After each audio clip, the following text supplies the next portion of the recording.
Hello, welcome to Sharmit. In this session, we will discuss about another function of Python, which is fmod.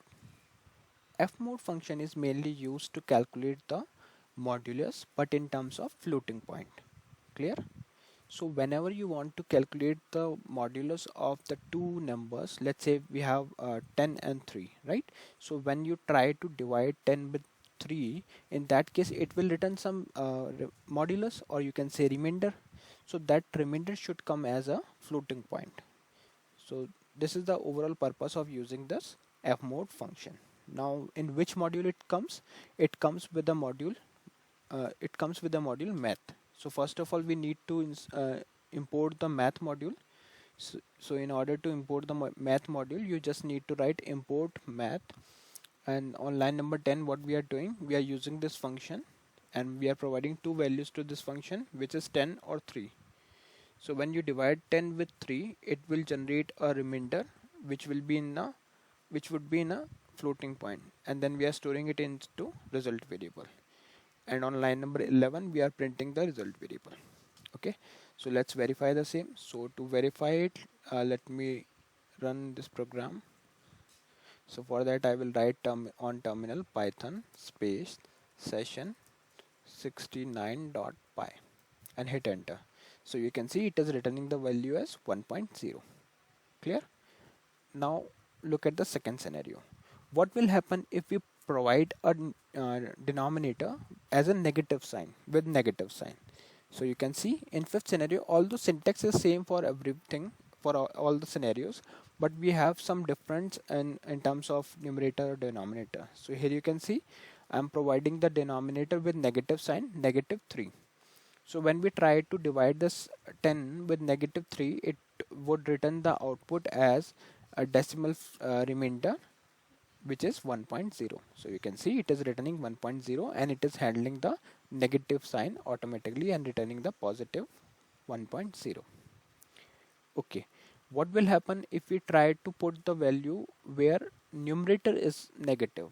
So here you can see on third scenario we are passing the value as minus 10 and we are dividing it with 3. So when we divide it with 3, we are getting the output as minus 1.0 or 1.0. Okay, so in case of numerator it will keep the negative sign, in case of denominator it will not keep the negative sign. Now look at the fourth scenario. Here both the terms numerator as well as denominator both are in the negative. So if we try to divide such thing, then it will return the modulus of the numbers in terms of negative value. So you can see it is returning minus 1.0. Clear?